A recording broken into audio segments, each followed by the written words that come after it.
Hay tardes en el Mundial que se sienten como un simulacro de terremoto. El domingo 5 de julio de 2026 fue una de esas tardes. En menos de 4 horas, 2 selecciones que llegaban cargadas de expectativa quedaron fuera del torneo, y las dos cayeron exactamente de la misma manera, con una explosión de goles en los últimos minutos, ejecutada por un solo jugador que decidió que esa noche era suya y de nadie más. Brasil, la selección más ganadora de la historia. México, con el peso de una afición entera detrás. Ambos eliminados el mismo día. Y lo más curioso no es que hayan caído, es cómo cayeron, y lo que sus números cuentan sobre lo que realmente pasó. Antes de continuar, suscríbete ahora para que no te pierdas ningún video. Empecemos por Nueva York, en el MetLife Stadium, el mismo estadio que en 2 semanas será sede de la final. Brasil llegaba a octavos de final como pentacampeón, con la aspiración de recuperar un título que se le escapa desde 2002. Enfrente, Noruega. Una selección que no pisaba un mundial desde Francia a 1998, que nunca en toda su historia había avanzado a unos cuartos de final y que llegaba a este cruce como la absoluta sorpresa del cuadro. El partido arrancó con un guión que parecía confirmar el pronóstico. Brasil tomó la iniciativa, dominó el balón, y antes del primer cuarto de hora tuvo la oportunidad perfecta para adelantarse, un penal que Bruno Guimarães no pudo convertir. El portero noruego se lo adivinó completo.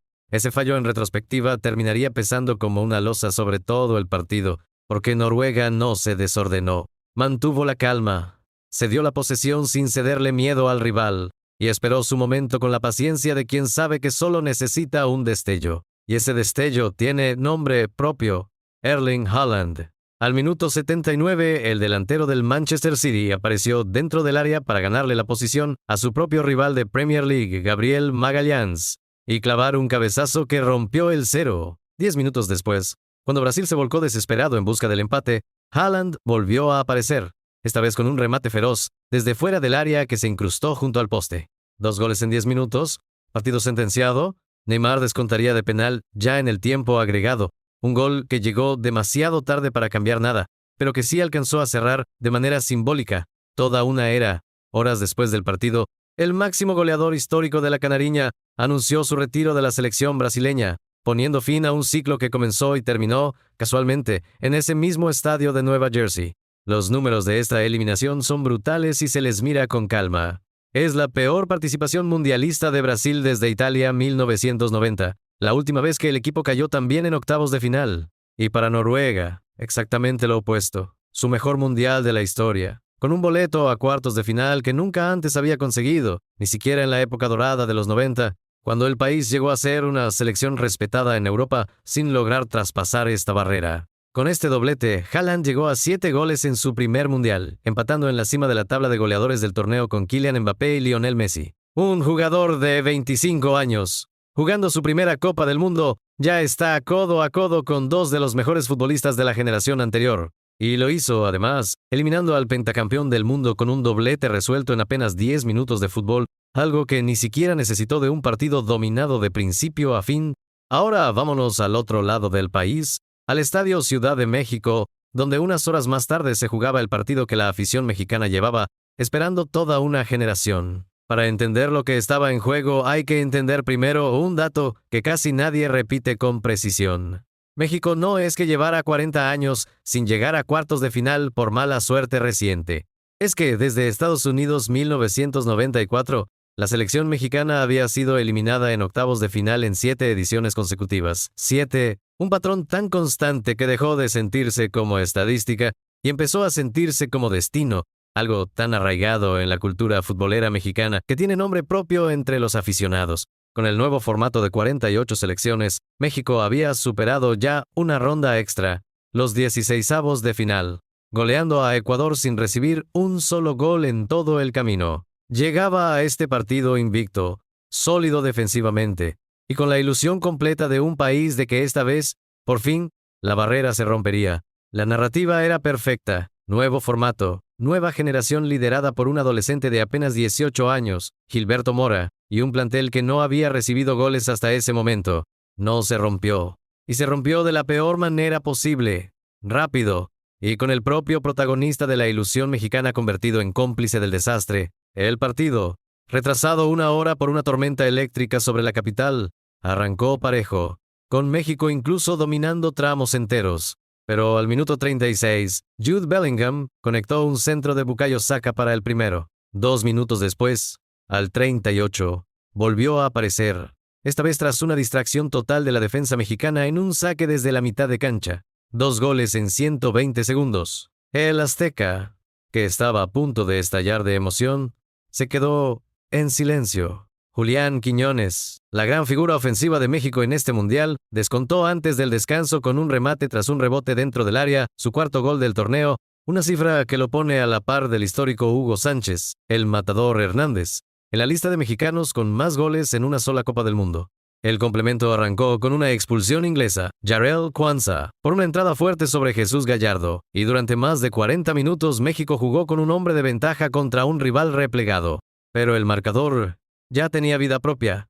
Harry Kane transformó un penal para el 3-1. Raúl Jiménez descontó de la misma forma para el 3-2 definitivo. México empujó hasta el último minuto, con una lluvia de corners que nunca encontró la cabeza indicada. El silbatazo final confirmó lo que ya se veía venir desde el minuto 38.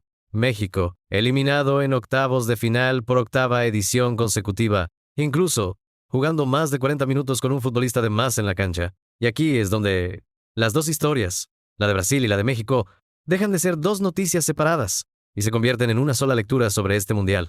Ambas selecciones cayeron ante un rival que no estaba diseñado, sobre el papel, para vencerlas. Ambas cayeron por una racha de gol concentrada en muy pocos minutos. Noruega resolvió en 10 minutos finales. Inglaterra resolvió en 2 minutos iniciales de la segunda mitad de la primera parte. Ambas cayeron mientras dominaban estadísticamente tramos importantes del partido, lo cual es quizás el dato más incómodo de toda la jornada. Ni Brasil ni México perdieron por falta de fútbol. Perdieron por falta de definición en el momento exacto en el que el rival sí definió. Y ambas fallaron justamente en la faceta que se supone era su fortaleza. Brasil desperdició un penal que pudo cambiar la lectura completa del partido, y México recibió 2 goles casi idénticos, de centro y cabezazo, sin que la defensa corrigiera nada entre el primero y el segundo. Hay algo más que conecta ambas eliminaciones, y es el peso simbólico del cierre de ciclo. Para Brasil, la salida de Neymar de la selección marca el final de una generación entera que soñó, sin conseguirlo, con un 6º título. Para México, 8 eliminaciones seguidas en la misma ronda ya no se puede explicar como mala suerte puntual. Es un patrón estructural que ni el cambio de formato ni una generación con jugadores como Gilberto Mora, ya comparado con las mayores promesas del continente, logró finalmente romper.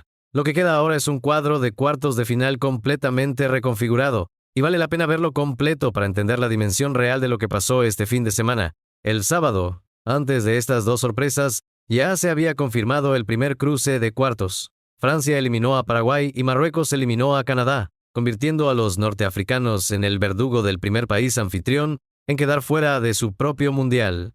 Esos dos equipos se enfrentarán el jueves 9 de julio en Boston, en el partido que abre oficialmente la ronda. Y ahora, gracias a lo que pasó este domingo, sabemos también el otro cruce, Inglaterra contra Noruega, el sábado 11 de julio en el Hard Rock Stadium de Miami, un partido entre un candidato que sobrevivió gracias a la individualidad de Bellingham y una selección debutante en esta instancia que confía ciegamente en el estado de forma de Haaland. De los 8 equipos que soñaban con este mundial desde el sorteo, 2 de los favoritos tradicionales, Brasil y México, ya están en su casa, y los que quedan de pie no son, en su mayoría, los nombres que uno hubiera escrito en una boleta de pronósticos hace un mes. La gran pregunta que deja este domingo no es solo quién fue eliminado, es qué significa estadísticamente que 2 potencias históricas del fútbol mundial hayan caído el mismo día ante selecciones que estaban, en el papel, varios escalones por debajo. Es una señal de que el nuevo formato de 48 equipos, con más partidos y más desgaste acumulado,